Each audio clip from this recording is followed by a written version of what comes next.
আপনার স্বামী অথবা আপনার স্ত্রী পরকীয়া করে, আপনি ধরতে পারছেন না কার সাথে পরকীয়া করে, আপনার স্বামী অথবা আপনার স্ত্রী যে পরকীয়া করে এই বিষয়টা তার নিজের মুখ দিয়ে আপনি বের করতে পারবেন। কিভাবে বের করবেন আমি আপনাকে বলছি। আজকে একটি গুরুত্বপূর্ণ তদবির দিব। আজকের এই ভিডিওটি আপনার জন্য খুবই গুরুত্বপূর্ণ, খুবই দরকারি, খুবই উপকারী একটি ভিডিও। ভিডিওটিকে না টেনে একটু শেষ পর্যন্ত দেখার চেষ্টা করুন। ভিডিওটি শুরু করার আগে সংক্ষেপে কিছু কথা বলবো। টিকটকে আমাদের কোনো অ্যাকাউন্ট নেই। কিছু প্রতারক চক্র আমাদের ভিডিওগুলোকে টিকটকে আপলোড করে আপনাদের সাথে বিভিন্ন রকম প্রতারণা করে। প্রতারক চক্র থেকে সাবধানে থাকতে স্ক্রিনে দেওয়া 3355 নাম্বারে ভিডিও কল দিয়ে কনফার্ম হয় তারপর আমাকে কাজ দিবেন। চলুন তাহলে আমরা কথা না বাড়িয়ে ভিডিওর মেইন আলোচনায় আসতে পারি। দর্শক, আলোচনা করতেছিলাম আপনার স্বামী হয়তো বা কোনোভাবে কোনো মেয়ের সাথে পরকীয়া সম্পর্ক করে, অথবা আপনার স্ত্রী কোনো পুরুষের সাথে আপনাকে বাদ দিয়ে পরকীয়া সম্পর্ক করে। আপনি চাচ্ছেন যে আপনার স্ত্রীর এই পরকীয়া সম্পর্কটাকে ধরতে, কার সাথে সে পরকীয়া সম্পর্ক করে, অথবা আপনার স্বামীর পরকীয়া সম্পর্কটাকে ধরতে চাচ্ছেন। কিভাবে ধরবেন, কোন প্রসেসে ধরবেন, গুরুত্বপূর্ণ একটি তদবির দিচ্ছি। এই জিনিসটা সে যে পরকীয়া করে এটা কিন্তু সে নিজের মুখেই সে স্বীকার করবে। সে যে পরকীয়া করে এটা কিন্তু সে নিজের মুখেই নিজে স্বীকার করবে।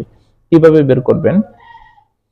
আল্লাহর কোরআনের ভিতরে একটি সূরা আছে, সূরাটির নাম হচ্ছে সূরাতুর রুম। আপনি একটি কাগজের টুকরায় পুরা সূরাটাকে লিখতে হবে। কোরআনের 20 পারার পরে পাবেন সূরাটা, সূরাতুর রুম। কোরআনের সূচির ভিতরে তালাশ করে বের করে নেবেন। পুরা সূরাটাকে একটি কাগজের ভিতরে আপনি লিখবেন। লিখার পরে এটাকে তাবিজের আকারে পেঁচিয়ে নেবেন। পেঁচিয়ে নিয়ে সুতা দ্বারা বেঁধে নেবেন, তাবিজের মতো করে নেবেন। কোন তাবিজের ঠোলে বাঁধা লাগবে না। রাতে যখন আপনার স্বামী ঘুমায়, যে পরকীয়া করে, অথবা আপনার স্ত্রী যখন ঘুমায়, তার শরীরের যে কোনো অঙ্গের সাথে তাবিজটাকে একটু ঘষাঘষি করবেন। হালকা যে কোনো একটা অঙ্গের সাথে তাবিজটাকে অল্প একটু ঘষাঘষি করবেন। আপনার কাছে এতটুকুই। সে নিজের মুখ দিয়ে কোথায় তার সাথে দেখা করে, কি কথা বলে, কিভাবে সম্পর্ক হয়েছে, কিভাবে পরিচয় হয়েছে, ঘুমের ঘরে ফটফট ফটফট করে সব বলে দিবে। এই তদবিরটা কিন্তু পরীক্ষিত, আল্লাহর কোরআনই একটি তদবির এবং খুবই শক্তিশালী একটি তদবির। পরকীয়া সম্পর্ক ধরার জন্য খুবই শক্তিশালী একটি তদবির এটি। আপনারা করে দেখতে পারেন। অনেকেই করেছে, উপকার পেয়েছে, আমাকে বলেছেও। আপনারাও করে দেখতে পারেন। এবং এই পরকীয়া সম্পর্ক নষ্ট করবেন কিভাবে এই বিষয়ে আমি শীঘ্রই একটি ভিডিও আপনাদের মাঝে আনবো। আপনার স্বামী এবং স্ত্রী পরকীয়া করে, এটা জানলে তো আপনি এই সম্পর্কটা তো অবশ্যই নষ্ট করতে হবে। এখন এই সম্পর্কটা নষ্ট কিভাবে করবেন?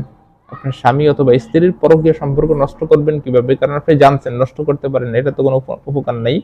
তো শীঘ্রই এই ভিডিওটা আসবে। তবে আজকে যে ভিডিওটা আমি দিয়েছি এটা কিন্তু খুবই উপকারী একটি ভিডিও আপনাদের জন্য। আশা করি উপকার পাবেন, করে দেখতে পারেন।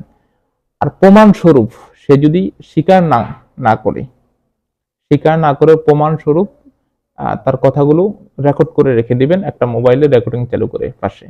পরে তাকে শোনাবেন যে এই তোমার মুখেরই জবানবন্দি, তুমি নিজেই স্বীকার করেছো যে তুমি কোথায়, কার সাথে, কিভাবে পরকীয়া সম্পর্কে জড়িত। বাস, আটকে যাবে দেখবেন। কারণ তার মুখ দিয়ে সে স্বীকার করবে কোথায় দেখা করে, কোন নাম্বারে কথা বলে, কবে ফিজিক্যাল শারীরিক রিলেশন করছে কিনা ওই ছেলের সাথে বা ওই মেয়ের সাথে, এভরিথিং তার মুখ দিয়ে বের হয়ে যাবে। এই পরকীয়া সম্পর্ক নষ্ট করবেন কিভাবে এই বিষয়ে শীঘ্রই একটি ভিডিও আমার চ্যানেলে আসবে। ভিডিওটি পাওয়ার জন্য অবশ্যই আমার চ্যানেলটিকে সাবস্ক্রাইব করে রাখেন। ধন্যবাদ।